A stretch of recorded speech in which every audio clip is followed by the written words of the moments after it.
The picture I chose is this futuristic car and motorcycle designed in the 1930s. The designs represent someone's idea of what the future will hold. It took years of technological advancement in many different fields, including car design and manufacturing, and also bicycle and motorcycle design and manufacturing. To go to the future, we must start with the past. Before the automobile, the main kind of transportation for shorter trips was the use of the horse and carriage. The manufacturing of the carriage was a made-to-order idea.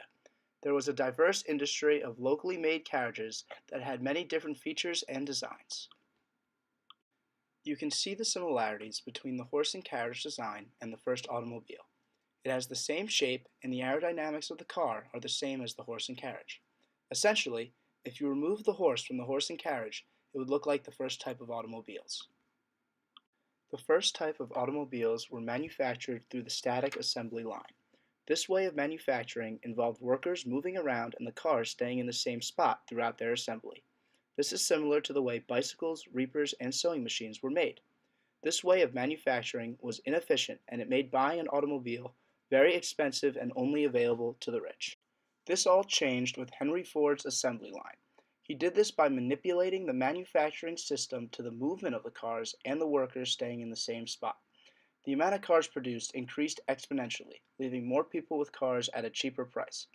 Ford's assembly line represented repetition, uniformity, standardization, precision, and rationalization, which led to the change in the way automobiles were made and distributed to the public.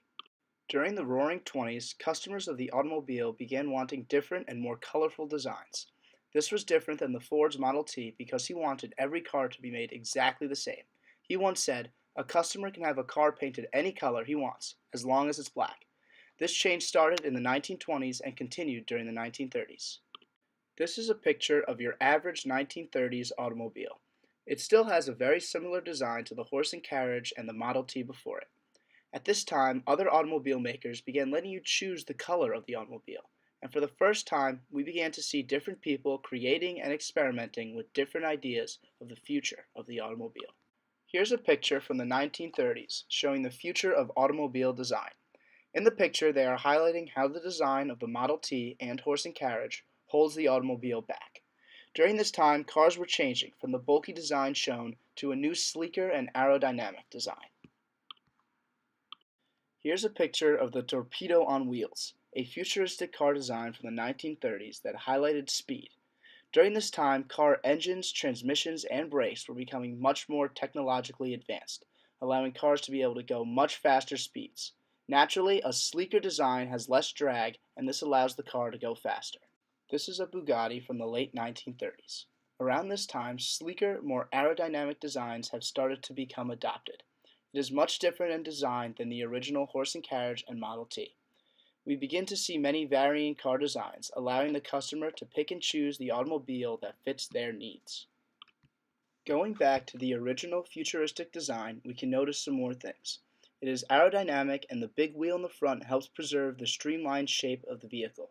It is supposed to run almost like a motorcycle, only using the front and back wheels. The side wheels extend and retract as the car gains speed. In order to completely understand this picture, we must also look at how the motorcycle came to prominence during this time. Motorcycles came from bicycles. Similar to the automobiles, bicycles were at first made for the wealthy. The big wheel at the front made it easier to go faster, and that's why early bikes were made this way. Bicycles made like this were very dangerous, and many people would get seriously injured riding them. Bicycles changed from the big wheel design to the more practical small wheel design that we now know today. This was more practical because as bikes became more commonplace, people didn't need them for speed anymore. They just needed them to get from place to place in a safer manner.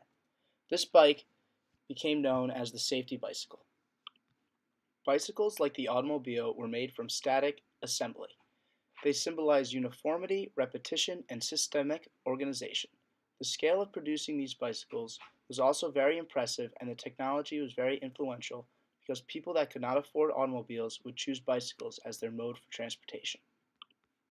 Motorcycles are direct descendants from the safety bicycle. Motorcycles have the same sized wheels front and rear. It is very similar to the regular bicycle with the location and design of the gears, but it has a motor in the center. By the 1930s, motorcycles had become their own separate technology. Notice how the engine and the design of this motorcycle is much more intricate. The motor is still located in the center, but many things have changed as the motorcycle continued to move away from bicycle technologies. Motorcycles around the 1930s began to become more commonplace. They were cheaper than cars, and during the Great Depression, this made it possible for people to still travel without spending extra money on cars. This is a picture of a 1930s motorcycle group. However, it's noticeable that there are no women in this club. This is a picture of the city streets of New York in the 1930s. Cars were commonplace, as well as bikes, motorcycles, trolleys, and there are still many people walking. It's the beginning of transportation as we know it today.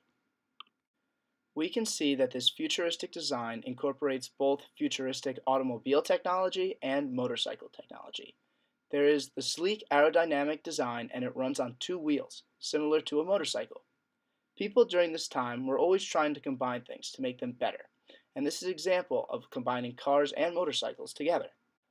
Today, we have not yet found an easy way to combine cars and motorcycles together. This is a picture of your average Toyota Camry.